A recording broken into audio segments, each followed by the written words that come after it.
This baby doll is called the Bobcat S70.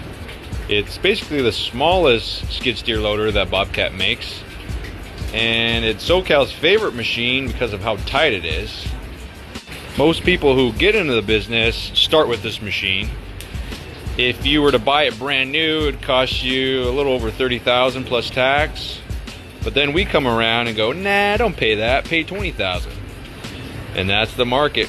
What else could I tell you?